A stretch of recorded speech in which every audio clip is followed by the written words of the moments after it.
कुंज बिहारी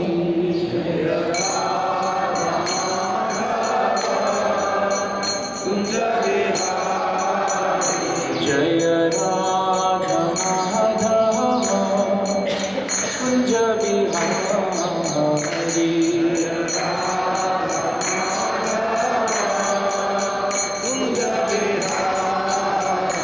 जय गोपी जन वल्लभा जय गिरिवरधारी जय गिरिवरधारी जय गोपी जन वल्लभा जय गिरिवरधारी जय जय यशोदनन्दना जय व्रज जनरञ्जना जय यशोदनन्दना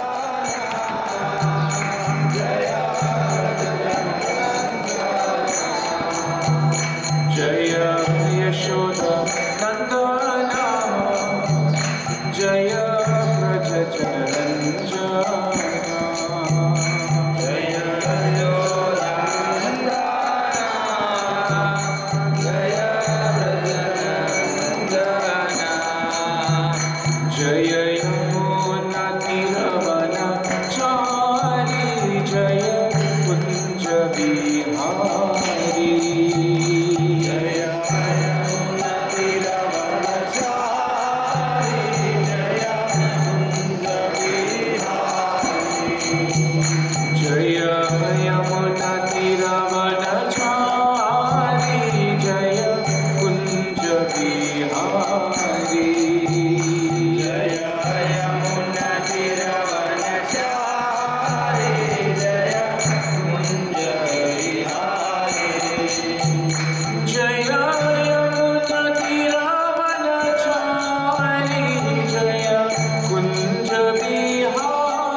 जगन्नाथ बलदेव सुभद्रा माई की जय सीताराम लक्ष्मण हनुमान जी की निताय गौर प्रेमानंदे।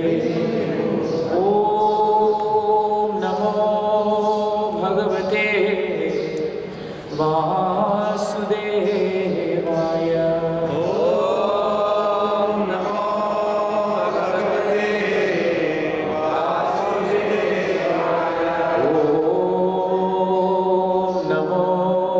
भगवते वासुदेवाय।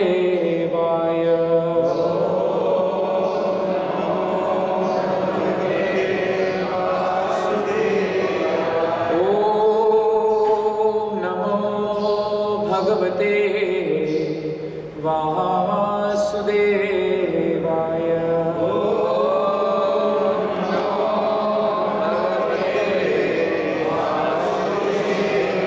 नारायणं नमस्कृत्य नरं चैव नरोत्तमं देवीं सरस्वतीं व्यासं ततो जयमुदीरये।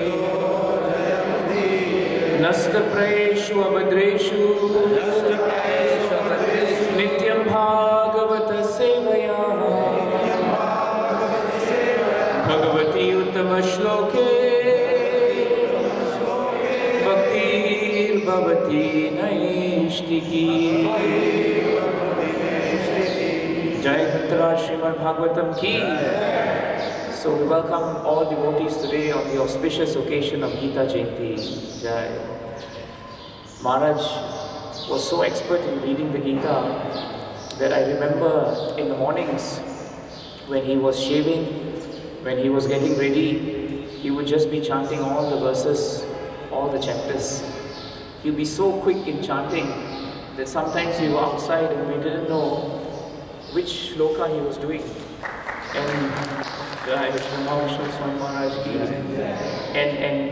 And we would quickly look at our Bhagavad Gita to see which verse. But he's so fast, that within a few minutes he would have finished one chapter, and then within a few minutes second chapter, and by the time he came out of the bath and he was getting ready, to sit down and put some cream or shaving, he would go to third chapter. By the time he settled down and he was ready to speak to us, he was on the fourth or fifth chapter. So it was just amazing how Maharaj was so nice. Maharaj told us that Bhagavatam we should study and relish, but Bhagavad Gita we should have at our fingertips. So our knowledge of Bhagavad Gita should be very strong. And not only should it be knowledge, it should be practical application actually. So that's really important point. So today we just want to look at one shloka from Bhagavatam which is very sweet and very significant. It is from the 4th canto, 9th chapter, 52nd verse. 4:9:52. 4:9:52.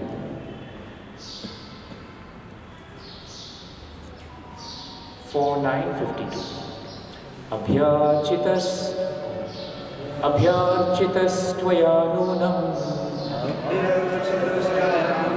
Bhagavan pranatatiha Yat anudhyayino dhira Mrityum jigyu sudurjayam Abhyarchitas tvaya nunam Bhagavan pranatartiha Yat anudhyayino dhira Mrityum jigyu sudurjayam Abhyarchitas tvaya nunam Bhagavan pranatartiha Yat anudhyayino dhira Mrityum jigyu sudurjayam. Prabhus Abhyarchitas tvaya nunam Bhagavan pranatatiha Yat anudhyayino dhira Mrityum jigyu sudurjayam Abhyarchitas tvaya nunam Bhagavan pranatatiha Yat anudhyayino dhira Mrityum jigyu sudurjayam. Matajis Abhyarchitas tvaya nunam Bhagavan pranatatiha Yat anudhyayino dhira Mrityum jigyu sudurjayam. Abhyarchitas tvaya nunam Bhagavan pranatatiha Yat anudhyayino dhira Mrityum jigyu sudurjayam. Abhyarchitaha, worshipped, tvaya, by you, nunam, however, Bhagavan, the Supreme Personality of Godhead, pranata artiha, who can deliver his devotees from the greatest danger, yet whom Anudhyayanaha, constantly meditating upon. Dhiraha, great saintly persons. Mrityu, death. Jigyuhu, conquered. Sudurjayam, which is very, very difficult to overcome. Translation and purport by His Divine Grace A.C. Bhaktivedanta Swami Srila Prabhupada Ki. Please repeat the translation. Dear Queen, you must have worshipped the Supreme Personality of Godhead, who delivers His devotees from the greatest danger. Persons who constantly meditate upon Him surpass the cause of birth and death. This perfection is very difficult to achieve. Let us hear the purport. Dhruva Maharaj was the lost child of Queen Suniti, but during his absence, she always meditated upon the Supreme Personality of Godhead, who is able to rescue his devotee from all dangers. While Dhruva Maharaj was absent from his home, not only did he undergo severe austerities in the forest of Madhuban, but at home also, his mother prayed to the Supreme Lord for his safety and good fortune. This is important. While Dhruva Maharaj was absent from his home, not only did he undergo severe austerities in the forest of Madhuban, but at home also, his mother prayed to the Supreme Lord for his safety and good fortune. In other words, the Lord was worshipped by both the mother and the son, and both were able to achieve the supreme benediction from the Supreme Lord. The word Sudurjayam, an adjective which indicates that no one can conquer death, is very significant. When Dhruva Maharaj was away from his home, his father thought that he was dead. Ordinarily, a king's son, only 5 years old and away from home in the forest, would certainly be supposed dead. But by the mercy of the Supreme Personality of Godhead, not only was he saved, but he was blessed with the highest perfection. Om Ajnana Timirandasya Jnananjana Shalakaya Chakshurunmilitam Yena Tasmai Shri Guruve Namaha Sri Chaitanya Mano Bhishtam Stapitam Yena Bhutale Swayam Rupa Kadamaya Dadati Swapanantikaya Vandeham Shri Guru Shri Uttapadakamalam Shri Gurum Vaishnavamscha Shri Rupam Sagrajatam Savagana Raghunatham Vitantam Sajivam Sadvaitam Savadutam Parijana Sahitam Krishna Chaitanya Devam Shri Radha Krishna Padha Savagana Lalita Shri Vishakhanvitamscha He Krishna Karuna Siddho Dinabandho Jagatpate Gopesha Gopika Kanta Radha Kanta Namostute Tapta Kanchana Gorange Radhe Vrindavanishwari Vrishabhanu Sute Devi Pranamami Hari Priye Vancha Kalpatarubhyascha Kripa Sindhubhya Evacha Paditanam Pavanebhyo Vaishnavebhyo Namo Namaha Jaya Sri Krishna Chaitanya Prabhu Nityananda Shri Advaita Gadadhara Srivasadi Gaura Bhakta Vrinda Hare Krishna Krishna Krishna Hare Hare Hare Rama Rama Rama Hare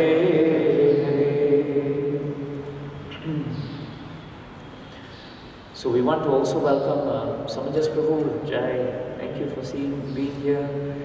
We want to welcome Swayam Prakash Prabhu, Krishnati Mataji, Radhika, they have come from Singapore. Want to welcome Vishal Prabhu, also coming from Singapore. At least it's an adopted homeland, you know. They'll all say they're from India, but it's nice to see everyone flying in. I think more devotees have come, Prabhu. Swayam Sampurna, oh yeah, we introduced him in the morning, that was nice. Anyone else from Delhi? I know Vasudev Prabhu is here. They've all, okay, very nice. Today's shloka is a very nice shloka because it tells us something very important about Dhruva Maharaj's pastime. I was remembering Dhruva Maharaj yesterday in the evening because every time I looked up in the open sky, I saw the moon and I also saw the pole star. And the pole star, you know, is visible in the clear evening, you see. And the pole star is actually Krishna's reward for Dhruva Maharaj's devotional service.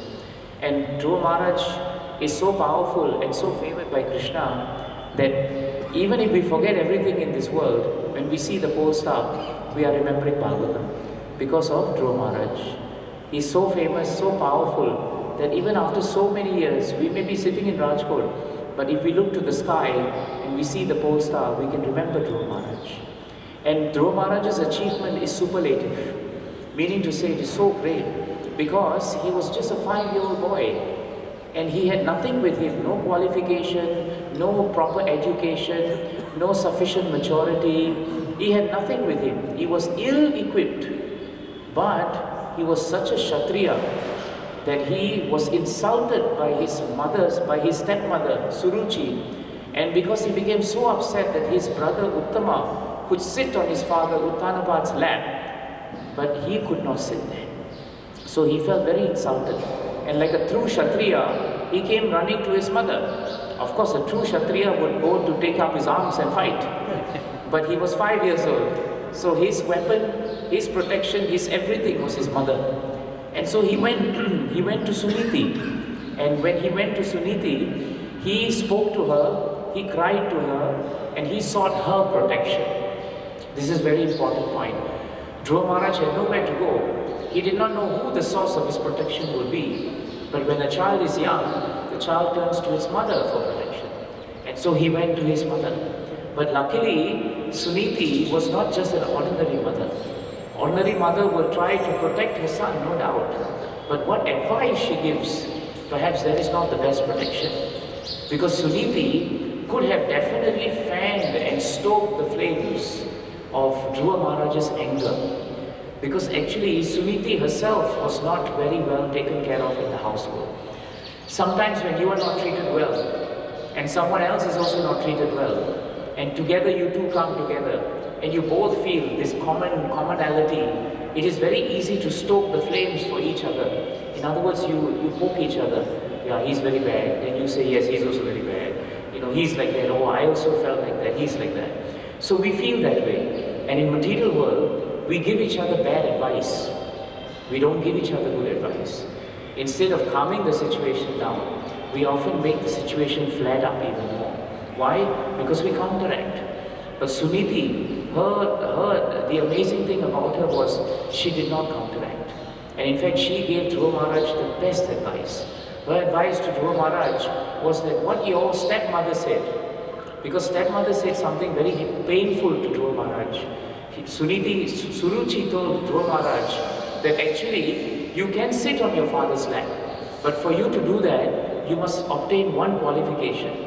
You must pray to the Supreme Personality of Godhead to be born in next life in my womb. And if you are born in my womb, then you can sit down on your father's lap. Actually, Maharaj said Suruchi's advice was not very good also, because she had no guarantee that she will be born as the queen. And she had no guarantee that in her state of consciousness, she could even be born as a human being, because her consciousness was very bad. But she was so arrogant that she was convinced that she will always be queen. This is the illusion that we have, you see. Maharaj said that there was a flaw in the prayer that Suruchi recommended to Dhruva, but there was no flaw in the prayer that Suniti recommended to Dhruva. The stepmother's prayer or recommendation to Dhruva was wrong, because Dhruva could not take birth in her womb again, because there is no guarantee that she will be in the same situation. So when we are not devotees, we lack transcendental knowledge. And we think that we have time in the next life to do something. And we advise others also that in next life you do this, without understanding at all that we have no control over our next life, because we have no control over our actions in this life. In this life we don't behave ourselves. In this life we cannot control everything. So how can we control what will happen to us in the next life? So this is the flaw of one who is not a devotee, that we are always speculating in the future.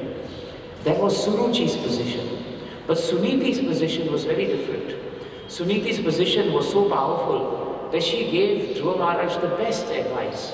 Ma mangalam tat pareshu mamsta bhumte jano yat paradukkhadasta. These two lines, are the most important two lines that a mother can give advice to a child. And all mothers should remember this. Because Suniti did not stoke the fire of passion in Dhruva Maharaj. She did not. Why was it important for her not to stoke the fire of passion in Dhruva Maharaj? Because Dhruva Maharaj by nature was Kshatriya. And therefore by nature his passion, predominating passion, was actually, the predominating mode was actually passion. So actually if one wants to make someone a devotee, we should not stoke that mode of passion which takes us away from Krishna. We should substitute that with the mode of goodness. Because from the platform of goodness, Shastras tell us, we can then launch ourselves into Vishuddha Sattva platform. And that can only be achieved when we are on the platform of goodness, Sattva. So she was a true mother. That is why her advice to him was so nice. My dear son, don't wish for anything inauspicious for others. This is the true nature of a good mother.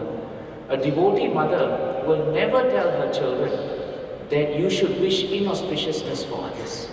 Even if you have been wronged, do not counteract. Don't wish them bad. They may wish you bad, but why you should wish them bad? It's very nice, this point, When a dog bites a man, nobody says anything because it is dog's nature to bite man, natural.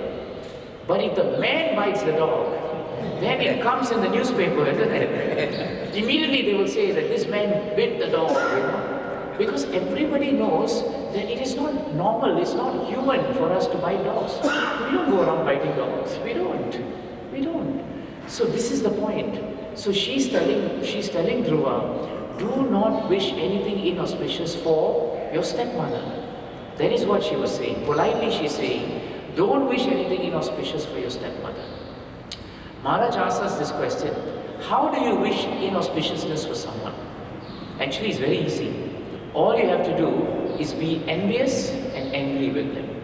That's all. If you're envious of someone, you're already wishing them inauspiciousness. Maharaj said you don't even have to say it. By being envious of someone, you're actually wishing them a lot of inauspiciousness. And that is why Krishna is very unhappy with you. He is unhappy already because you are envious of someone.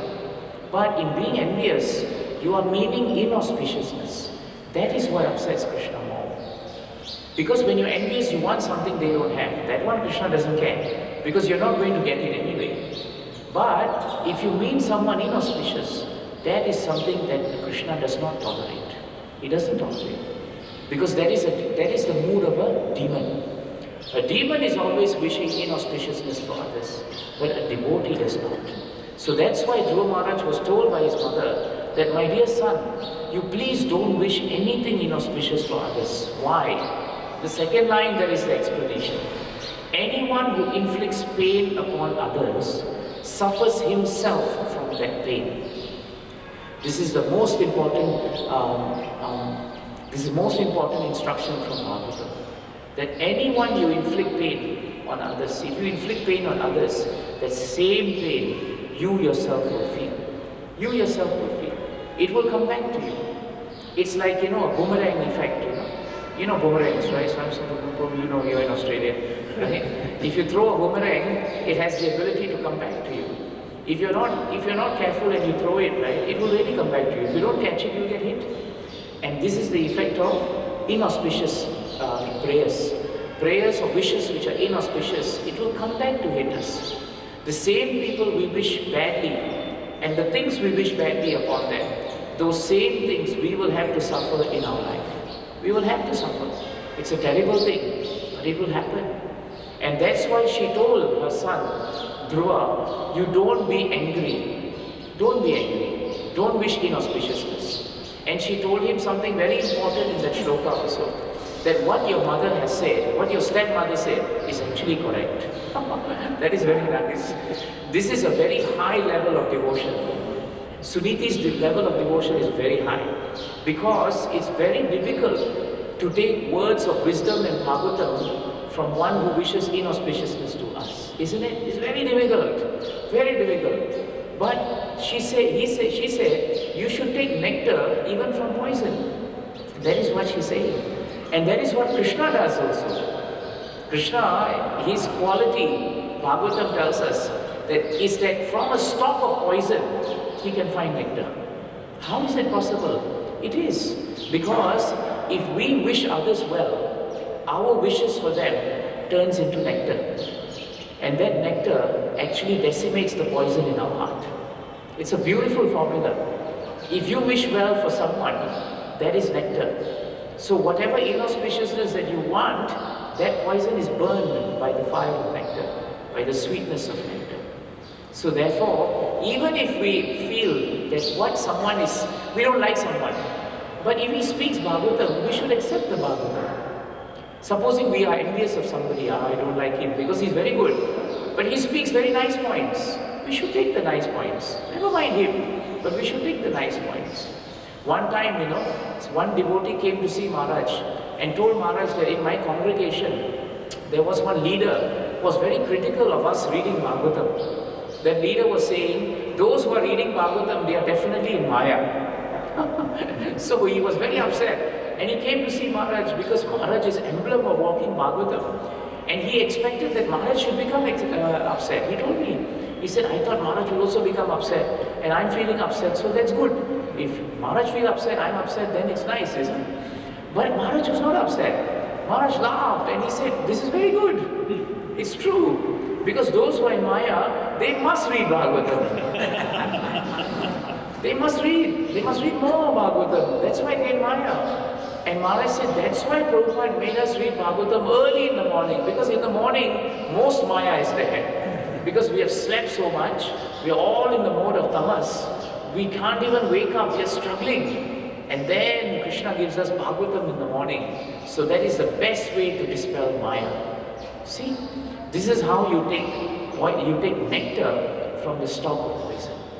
So the mark of a good quality of a Vaishnava is how he takes nectar from even poison.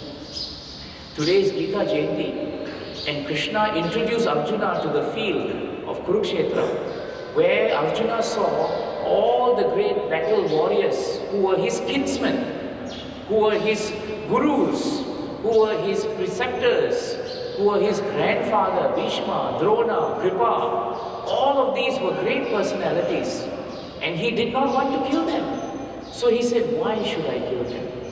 But then Krishna brought him there for a purpose, to show him that even though these people are there and they are related to you, but the point that you must remember is that you have to open your eyes to understand what is my plan, what is auspiciousness.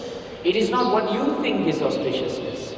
Auspiciousness is what is the plan of Krishna and how to execute it.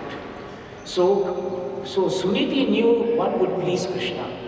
And so she told him, she told Dhruva, take what your stepmother has said. Take the right point. The right point is, go and worship Krishna. That is the only way we will be protected in this precarious situation. Maharaj told us to put ourselves in the shoes of Suniti. Imagine you are in a palace, but you are not the favored queen. Every day you are always given silent treatment. Every day you are given ignored treatment. Either they will ignore you, or they will be just silent with you, or they will find ways to agitate you. When you are not the favored queen in the household, your situation is very precarious. And your children's situation is also very precarious. They will be bullied, they will be tortured, they will be always second. So how much anxiety Suniti Mata must have had, how much anxiety. And then to see that Dhruva was put in such a painful situation. So he came to her lap, and Maharaj said he sat down with her and he cried to her and said, Mother, why this is happening to me? And instead of saying, yeah, why she should do this, we'll do one yajna where we will pray to Krishna that, Suruchi should be killed, Uttama should be killed, and all these people. She didn't say that. She didn't say that. She just said that you go to the forest now. Go to the forest. And there you remember Krishna. That's what you should do. Why did she ask him to go to forest? 5-year-old boy. Why did she ask him to go to the forest? Because Suniti knew that Krishna would protect her boy. She had firm faith in Krishna. She knew that if he continued to stay in the palace, this Asat Sangha would destroy his peace. It's a very practical point. That's why Suniti decided the best place to be with Krishna is in the forest of Madhuvan, because Krishna's pastimes in Madhuvan and Vrindavan, they are very powerful. And she was so confident that Krishna will protect her son. This is the confidence that we must have, the faith we must have, that we cannot protect our children, but Krishna can protect our children. We cannot protect our loved ones, but only Krishna can protect our loved ones. What a great faith she must have had. It was very difficult for her to send her son, but she sent him. And she prayed for him. This is the point of the verse, that while he was there, we don't realize that while Suniti was sitting at home, she was not just sitting and worrying about Dhruva. She was not doing that. Her husband Uttanapad was worrying about Dhruva. Because when he realized that Dhruva went to the forest, he was worried. He was very worried. But nowhere in Bhagavatam was he praying. This is a very important distinction between Suniti and the husband. Uttama was not praying. No, Uttanapad was not praying. But Suniti was praying. And that is why in this shloka, we find that the denizens of the city, when Dhruva Maharaj came back, they turned to Suniti and they gave all credit for his protection on her. See how nice. All the credit goes to the parent because the parent is a devotee. It's a very important point. So that is why here they are saying that Suniti, you must have worshipped the Supreme Personality of Godhead who delivers his devotee from the greatest danger. And Maharaj told us that one word in this whole shloka that's very important is the word that is known as Pranata Arti Ha. Pranata Arti Ha. It means who can deliver his devotees from the greatest danger. This is a quality of Krishna that we must take shelter of. This is the quality. Pranatartiha. If you put it together, that is how it is. Krishna is the source of all protection, and no one can protect us except Krishna. It's a very important point we should remember. So many times in Bhagavatam, we have found these nice shlokas where Prabhupada, very nicely tells us a very practical example. There is one shloka, where is that? I forget. It is in 7-40 of Srimad Bhagavatam, right? In that shloka, very nicely, Srila Prabhupada translates, that sometimes you may lose your money in a public street, isn't it? And even if you lose it there where everyone can see it, yet nobody can take it because the money is protected. Have you noticed how sometimes you drop something in the middle of a street and all of a sudden someone finds it? But you may keep valuables in your house. You can protect it very well. But it may get lost actually. My father, when he keeps something very, very carefully, he'll keep it in such a safe place that after 1-2 days he'll forget where he keeps it. It's so safe, it has become secret.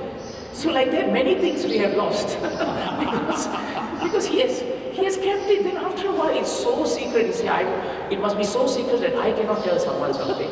Then he forgets also. He forgets. So when I told Maharaj this, Maharaj laughed and laughed and laughed. And he said, this is the thing. And then he showed me this verse, you see. He said, you may keep something at home, but you keep it so safe that even you don't know where you kept it. But sometimes you can keep something in the open. 100 people may pass by, but nobody picks it up. Because in that shloka, Prabhupada says so nicely, these are examples of the supremacy of the Lord. Prabhupada says, in one line, these are examples of the supremacy of the Lord.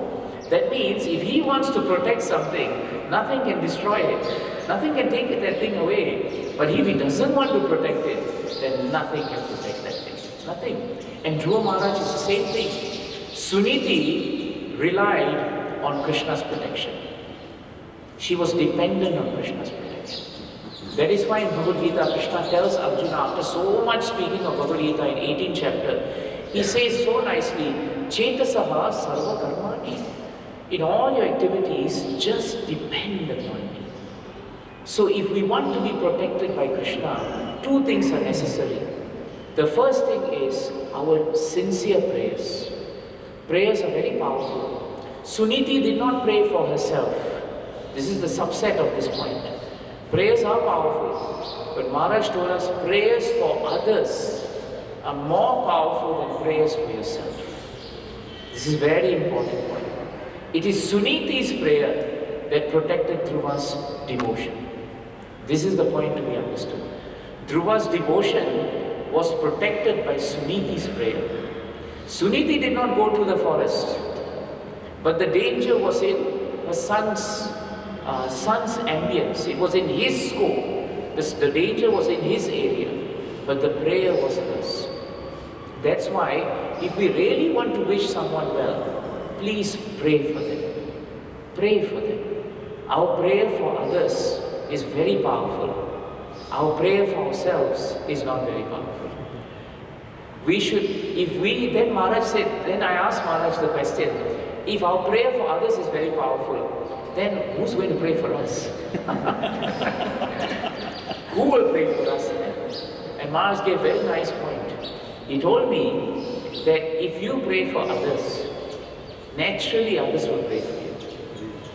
If you behave yourself as a devotee, others will always wish you well. The moment someone wishes you well, that well-wishing is a prayer. They don't have to compose long shlokas, and then chant it. They don't have to. They just have to wish you well in your heart, in their heart.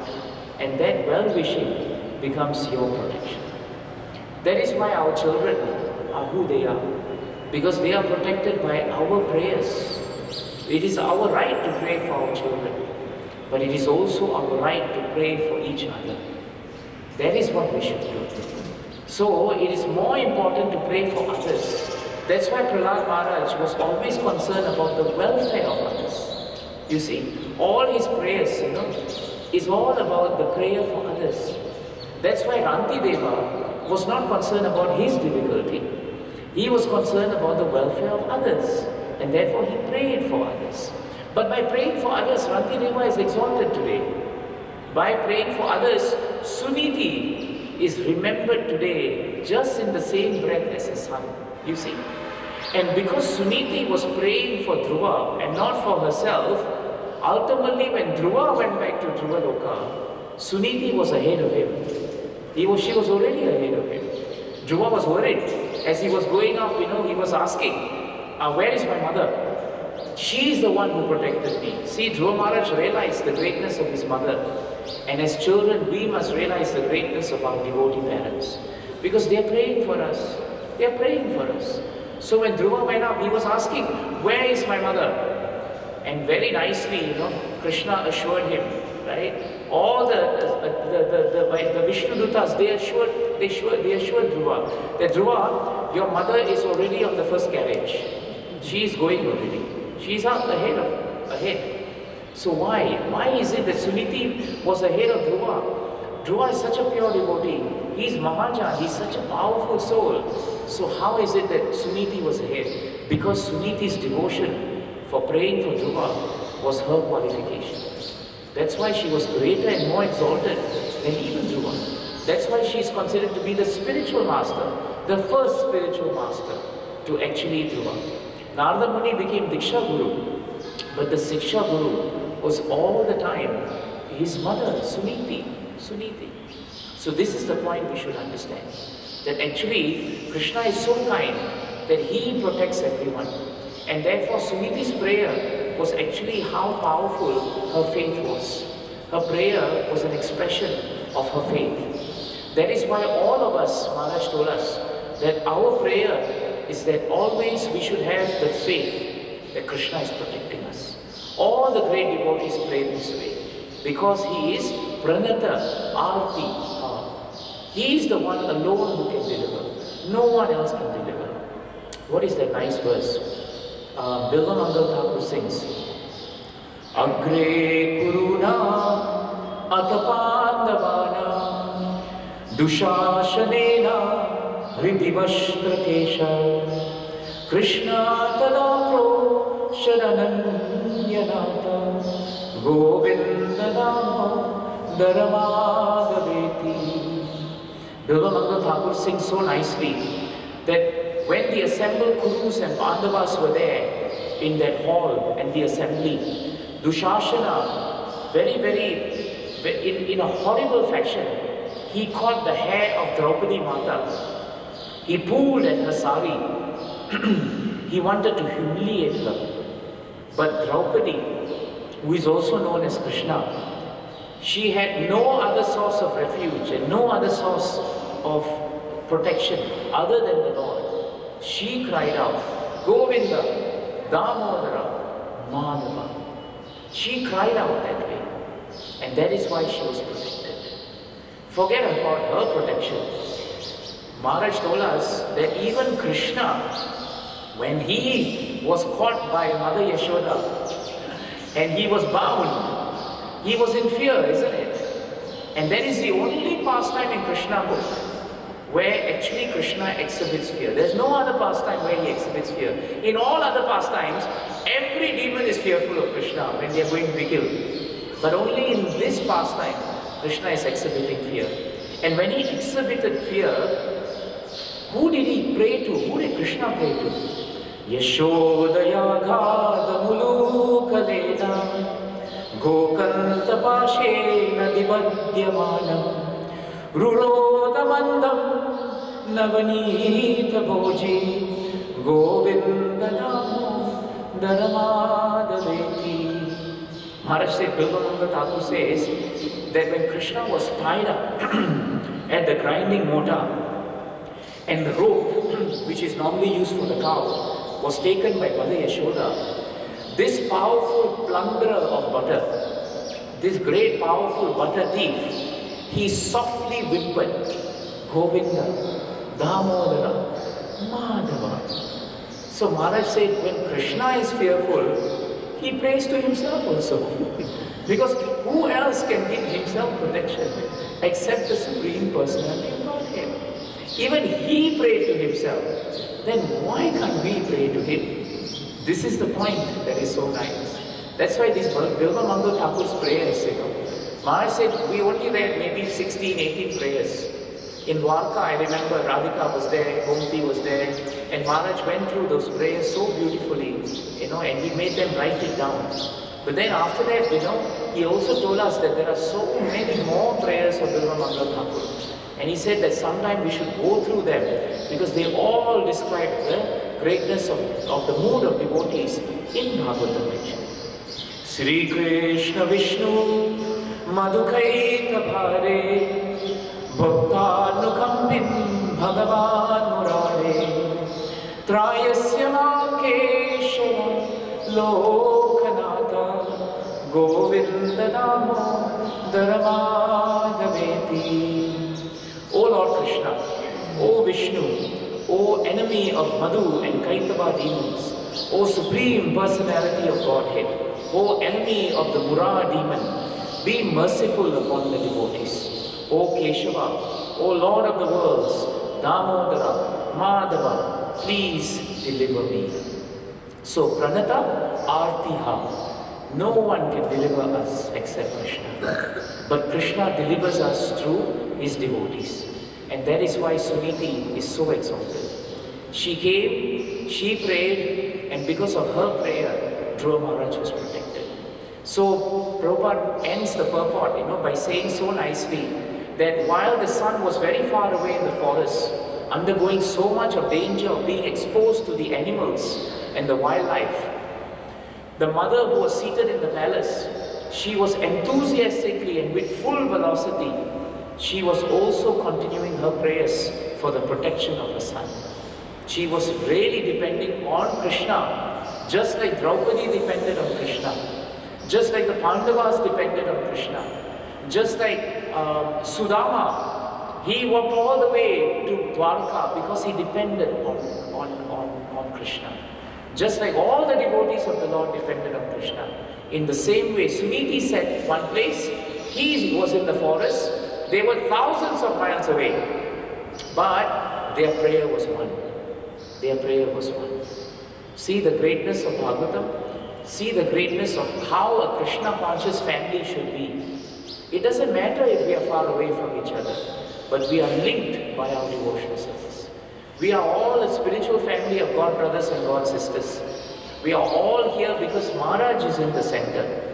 And even though we are thousands of miles away for so many years, and how many years have passed since Maharaj wound down his pastimes in this material world, even though years have passed, our proximity and closeness to each other, it has not diminished. It has not diminished. Not diminished. Even those of us who were just inspired by Maharaj, but who were not connected by Diksha to Maharaj, even then our connection with Maharaj is so powerful. I mean, I'm looking at Suvarna Prabhu. How many years in Krishna consciousness, Prabhu, you have been? And how much you have been part of Abu Dhabi's congregation? And how much of the mood of Maharaj you have imbibed? And so many years of so much enthusiasm. There's no change. So it shows one thing. The power of devotional service is what binds us. Mother is sitting far away. Son is sitting far away. Son is in precarious situation. Mother's condition in palace is also precarious. But they were united by the power of protection of Krishna in devotional service. Chetasaha sarva karmani mayi sanyasamatparaha. You please give up all other things and you just depend upon me. Atachetvam ahankara na shoyasi vinamshasi. So very nicely to say that Chetasaha sarva karmani mayi sanyasamatparaha. It is our consciousness that we must take and depend on Krishna. If we do this, then Machitta Sarva Durgani, Machitta Sarva Durgani. If you are conscious of me, then whatever Durgani, whatever obstacles there are, Sarva Durgani, Mat Prasada Tarisyasi. By my mercy, everything is gone. Everything is gone. They are all obstacles are cleared. And it is true in Dhruva's case. It was true in Suniti's case. All obstacles to devotional service were cleared. And Dhruva Maharaj attained the greatest benediction. Greatest benediction. 36,000 years he will rule. Can you imagine that? Not 1 year, not 2 years. 36,000 years he would rule. And he would be enshrined forever in the pole star that we saw last night in our program. Always, wherever we go, the pole star will be there. Even when this universe is partially annihilated, everything goes back to Brahma, and Brahma goes back to Vishnu, but the pole star continues.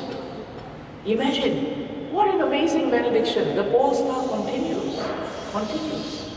So how much of protection there was given by Suniti to Dhruva Maharaj.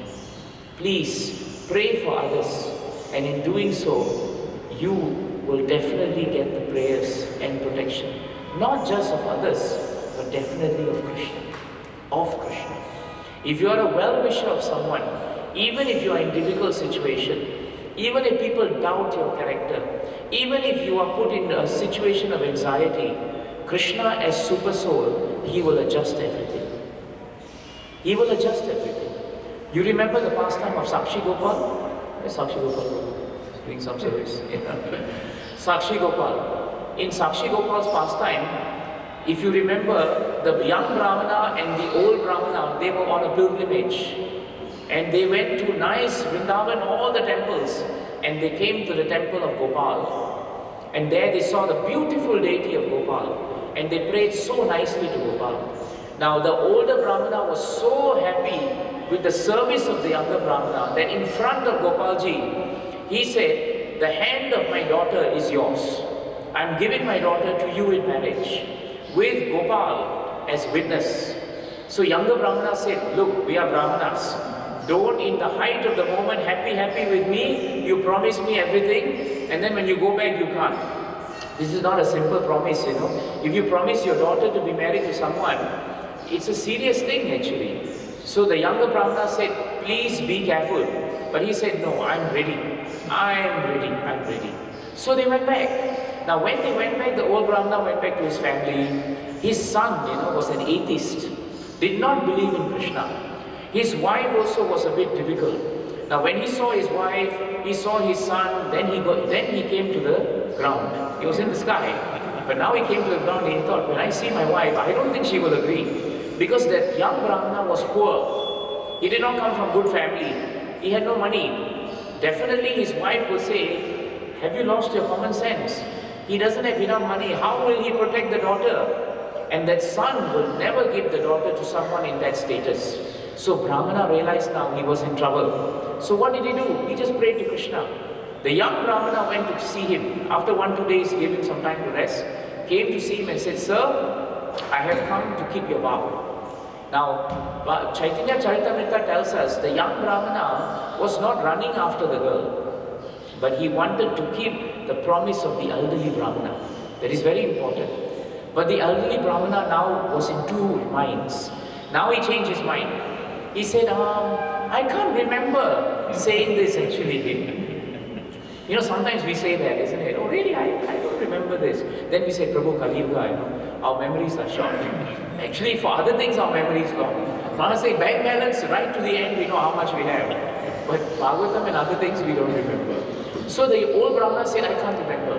Young Brahmana said, how can you not remember? You made promise. And after he said that, that man came out, the boy. And after he came out, the mother also came out. And when the Brahmana saw his wife and saw his son, he said, no, I don't remember. So this son then called the village people and said, look at this rascal young Brahmana, trying to get the hand of my beautiful sister because he wants to get married to the rich family. We are well-to-do Brahmanas. And that is why he is coming. Actually, he was serving my father in Vrindavan only with this purpose. Very hurtful things he said, But then the young Brahmana said, no, I promise you, he really said this, and I did not serve him because of this. So then the atheist person said, who was your witness there? And then the young Brahmana was thinking, who is witness, who is witness? Then he said, of course, what is wrong with me? He said, yes, there was a witness to prove it. And the elderly Brahmana thought, maybe there was someone I did not know. Maybe he was standing nearby. And then the young Brahmana said, the deity of Gopal was the witness. Now the elderly Brahmana thought, how is he going to bear witness? The atheist thought, very good. Who will ever believe that the deity can say something to witness it? The deity is not going to speak. There is no God. I don't believe in God. So let him say that God was the witness, because it will never come to be that God can come to witness something. So atheist was thinking that way. Elderly Brahmana was worried and young Brahmana had faith. So then the young Brahmana said that the witness is Gopal, and I will bring Gopal here, and he will speak and tell everyone that actually the elderly Brahmana promised the daughter to me in hand. Now the elderly Brahmana had faith in Gopalji. So he said, yes, please bring Gopal. I pray that Gopal will come. The atheist had no faith. So how is he going to agree? The atheists cannot agree. They will say, what is this? I don't agree to this. But Krishna as super soul, Prabhupada writes in the purport, spoke to the atheist in the heart and inspired him to think this way. The atheist thought, let him go. God doesn't exist. He will never come. So let him go. And the atheist said, I fully agree to this also. See? So this is how Prabhupada said, this is the evidence that Krishna is such a protector, that in a situation where everything is moving, everything is opposite, you cannot bring people in alignment.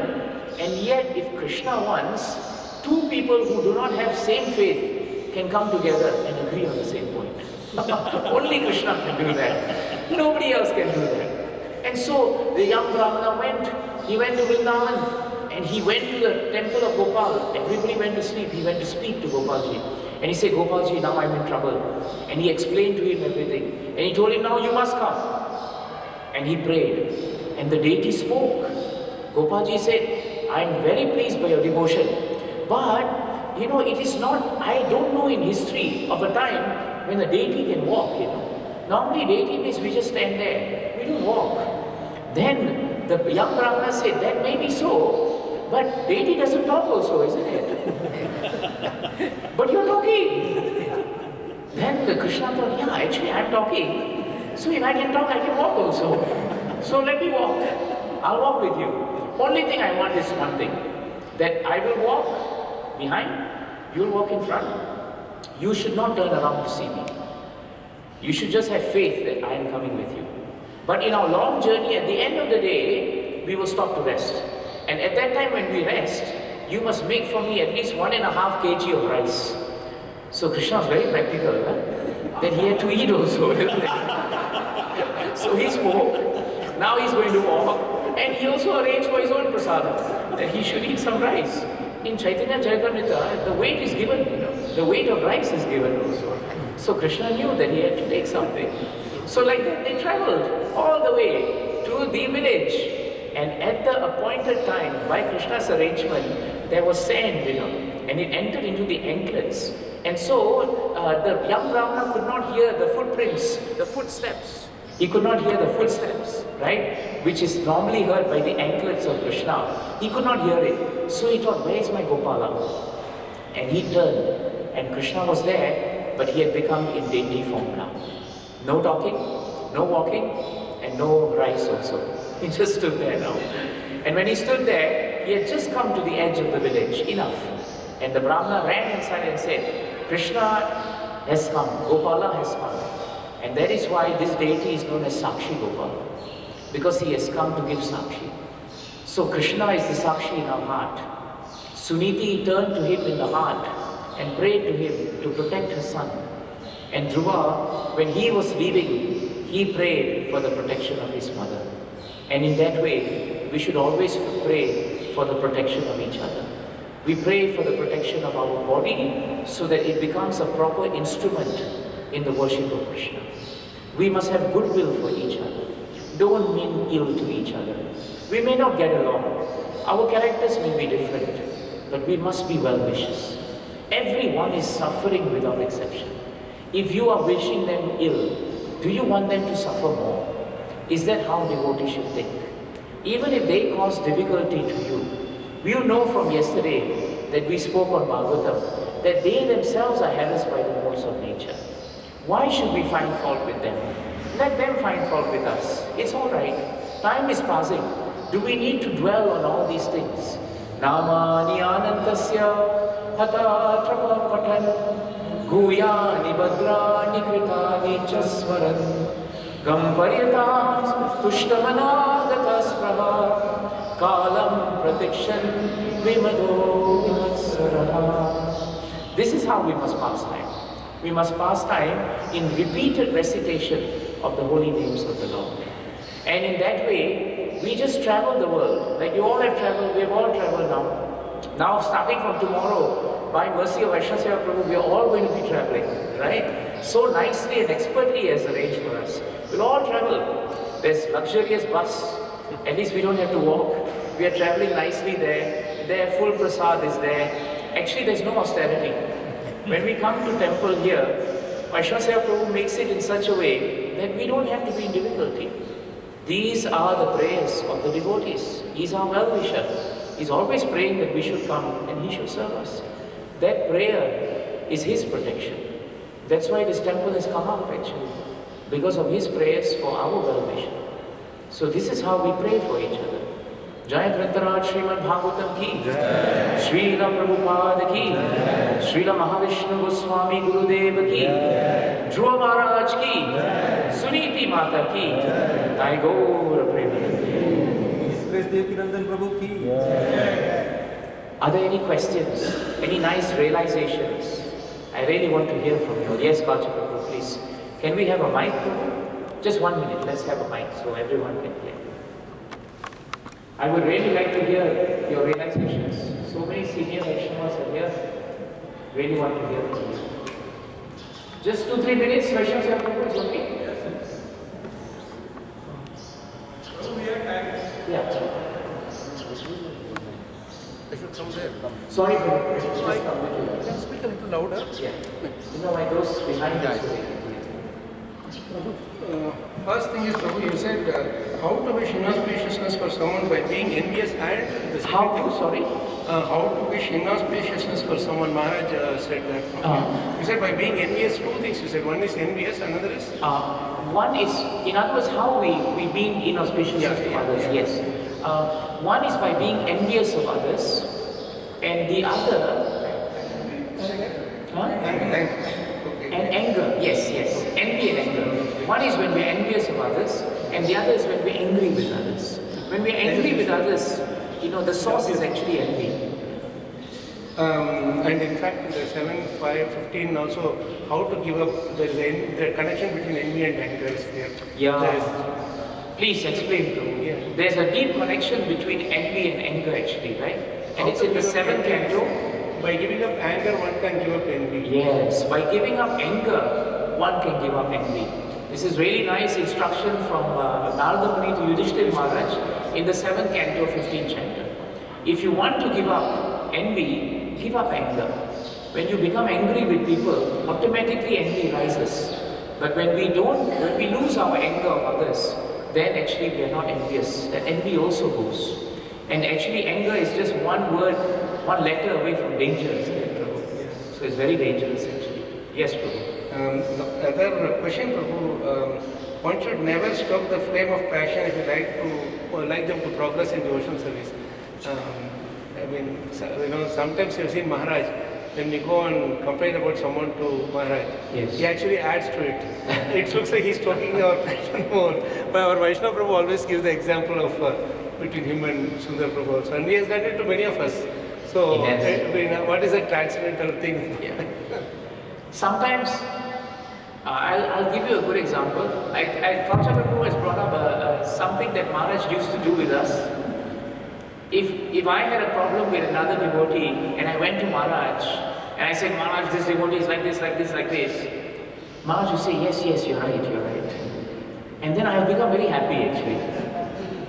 But what I didn't realize is when it happened to me, when Maharaj said yes, I actually became pacified. I did not feel that I was justified. I felt that, alright, if Maharaj is saying this, I'll become peaceful. It did not stoke my fire or flame. It actually made me feel that, okay, maybe Maharaj understands me. Maybe he understands me. But sometimes, you know, we may also feel that, Maharaj is saying that you're right. So therefore, what you feel against that person is acceptable. So why did Maharaj do that? Prabhupada also did that with his disciples. There's one example where I think Tamal Krishna Maharaj came up to Prabhupada and he told Prabhupada that there is now some debate going on between, is it Yamuna? Yes. And who is the other? Madhur Vishal Prabhu and Yamuna Mataji. And I think they were speaking about whether why Krishna and Balaram, how are they different? How Krishna and Balaram are different? And each one had said one thing. And so Tamal Krishna Maharaj said, Yamuna Mataji said, it is like that. And Prabhupada said, she's correct. And then after that, Tamal Krishna Maharaj said, Madhur Vishal Prabhu said like that. And Prabhupada said, he's correct. And so then Tamal Krishna Maharaj said that, but if it is like that, then is it like this? And Prabhupada said, you are also correct. Did he say anything else after that? How do we understand all this? And Prabhupada said, you go and sort it out yourself. So sometimes the spiritual master is like a father. He has to hear us, right? He has to hear us. But after hearing us, if we are not ready to accept his advice, he is also expert to know when to give us the advice. Dhruva Maharaj was ready for Suniti's advice. And that is why Suniti could tell him what she felt was in her heart. But we are very often not at the level of Dhruva Maharaj. We are not submissive enough to hear our spiritual masters immediately. I realize that. And that's why Maharaj told me, yes, you are right. he is like that. It took me many years to realize that why Maharaj told me that at that point was just to pacify me for a while, so that I will live in a bubble thinking that I'm alright. But when I attain some maturity, then Maharaj will say, he may be like that, but he's also like this. And then I began to realize that Maharaj's way of seeing it is very different from the way I was seeing it. So, but I learned that later on account of my own immaturity. Is it helpful? Prabhu, we all have gone through that. So yeah, we all went through that. Yeah. Thank you, Prabhu. Very nice. Yeah. Any other points? Yes, Swankashwar, please. Just pass the mic. Samanjas Prabhu. You have? No, Samanjas Prabhu. Yeah, first, Samanjas. Just wanted to understand what is the effect of praying for others who is not Krishna conscious or who is not worried about these things. Yeah, very nice. What is the effect of praying for others who are not Krishna conscious and who may not even be worried about these things? I asked Maharaj that question, and Maharaj said, if you pray for others who do not even believe in Krishna, that prayer is even stronger than the prayer for a devotee. Even stronger, even more powerful. Why? Very logical. A devotee who has faith in Krishna, whether someone prays for them or not, they can still continue in devotion service because they have inbuilt faith. But those who don't have faith, we all the more must pray for them so that their faith will awaken one day. That will come, Prabhu, but it is up to Krishna when it will come. But that prayer must continue. It must continue. It is because someone prayed for us, Maharaj said, when we did not have faith in Krishna, that today we are in Krishna consciousness. Very important. Someone prayed for us when we were breaking the regulated principles. But we didn't even understand, didn't care. But they prayed for us. And that prayer sowed the seeds for us to grow. Nalakuvera and Manigriva, they were completely having no faith in Krishna. That's why they were living a life of intoxication. But Narada Muni prayed for them. Prayed for them. Yes, it took thousands of years. But finally they were delivered. They were delivered. So keep praying for those who don't believe in Krishna. Pray more for them.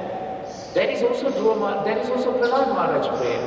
His prayer in the 5th canto, in the Jambudvip prayers, his prayer in the 7th canto, they are all about, giving kindness and love and caring, compassion to those who are suffering in the Andhakupam of this material world. Is that all right? Swaminathan. Thank you, Guru. Guruji, when you mentioned about this point about Dhruva Maharaj going and his mother was already ahead, so this nice purport I was reminded of 4:33. Yes. Where Prabhupada is so nice, he says that this is how a very good disciple can actually deliver his Shiksha Guru and Diksha Guru. Exactly. Prabhupada writes in the end, it was astounding. And I also pray that some disciple of mine will take me to Vaikuntha. Amazing. What humility, what purity of heart actually. That purport is really amazing.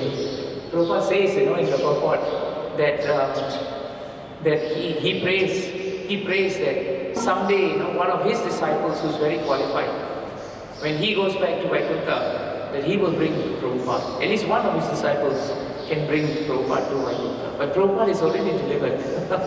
Prabhupada brought Vaikuntha to the world. Prabhupada brought Vrindavan to the world. And yet Prabhupada has so much humility to say that if you pray for me, then I will be delivered. That's the whole point of today's class actually. That Prabhupada is saying through his actions and through his purport that you pray for me as I am praying for you. Thank you, Prabhu. Such an amazing point. Yes, Prabhupada. Prabhu.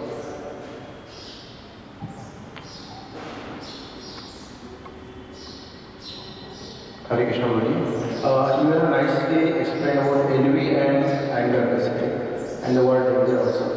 One small thing, we are trying to behave really nicely with the people around us. But sometimes some people, even though we are doing very nicely, they envy us or they may create an anger, even in small things. So how to manage these small things? Because small things may be creating more anger in our body. So how we can manage these small things so that we can control this? You're right. Actually, you say they're small things in the sense that they come in between, right? But actually, they're very big things. Because they come like that, they hurt us more. And very often these are people who are not strangers to us. They are known to us, and yet they hurt us. It's very difficult. That's why Maharaj told us that Krishna consciousness has to be practical. We may wish them well, but we should also recognize that their nature is not easy. And therefore, where we can avoid this, it is better to avoid it. So, even though a Vaishnava sees everyone as part and parcel of Krishna, Prabhupada writes in the purport, if a Vaishnava sees a tiger in the forest, he doesn't embrace the tiger, because then he will die. But he knows that he must keep distance from tiger. So where possible, if the matter is suitable, Maharaj said, try to avoid such interactions with such people. Because these people cause so much disturbance. We are not on the pure devotee level where we are samadarshinaha all the time. You know, we also have our natures. And after a while, if you push us, we will also counteract. So that is one thing. Try to avoid them as much as possible. But if it is unavoidable, because they are within the family, you are looking at them daily, you know, and they are always within the space, then Maharaj said, please increase the quality of your devotional service. Hare Krishna, Krishna Krishna, Hare Hare, Hare Ram, Ram Ram, Hare Hare. Maharaj said, every time you want to get angry with someone, or you get very disturbed, just chant Nrsimhadev pranams. That also helps. Nrsimhadev will protect you. Either he will kill him or he will protect you. Either way, he is going to be very helpful. So this is the way we have to adjust. There's no other way. That's why, intrinsic to your point, is this point about tolerance. Tolerance is so important a value in Vaishnava culture. But we can only tolerate on the basis of transcendental knowledge. If we know that these people are harassed and they are in difficulty, at least our tolerance for them will increase. If we don't have that understanding that they are also harassed by material nature, our tolerance for them will decrease. So that understanding is also very helpful. Is it all right? So Maharaj always told us, that when someone is in difficulty, they are harassing you. Maharaj, you tell me, stop. Don't condemn. You understand their situation. Understand why they are talking like this. Maybe their background is like that. Maybe they are very used to growing up in an environment where everybody talks like that. So for them it's very natural. For you it is not natural. You see. So this is the thing Maharaj told us. Understand the background. Then you will come to understand the person. Is that helpful to you?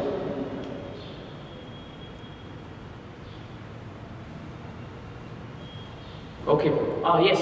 Asudev, one more question. Hare Krishna Guru. Hare Krishna. This regarding tolerance, I want to quote one instance with the Maharaj. We were traveling from Sharjah to Abu Dhabi.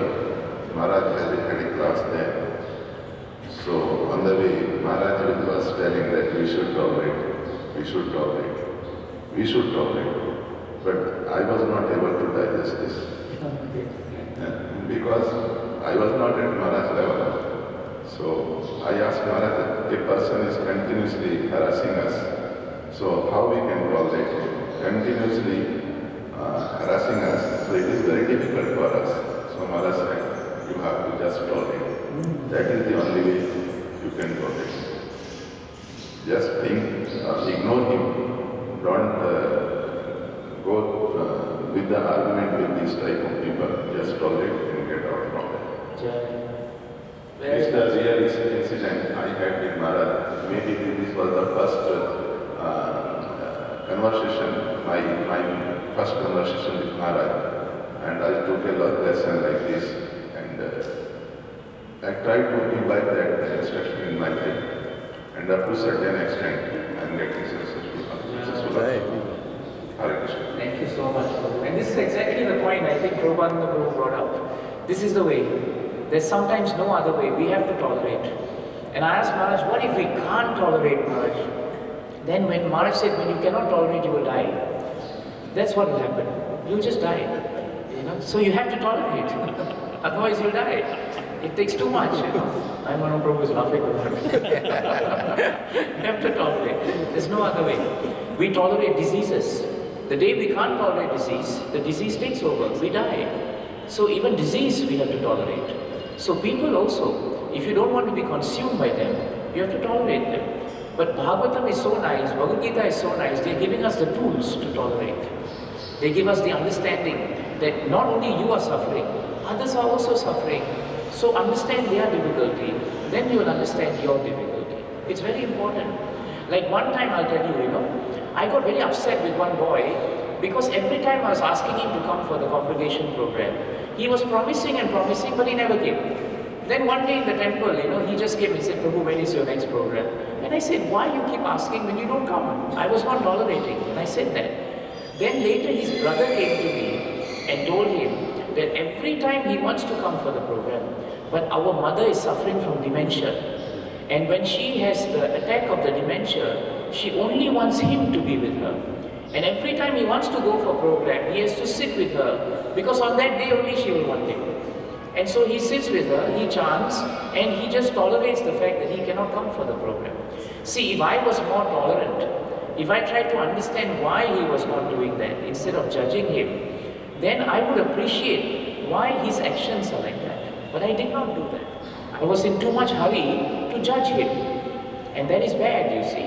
But when I came to understand that he was in this situation, then my tolerance for that situation naturally came, isn't it? Naturally came. So tolerance comes when we appreciate other people's difficulty. We don't know. What is wrong with talking to them and understanding, Prabhu, why you are like this?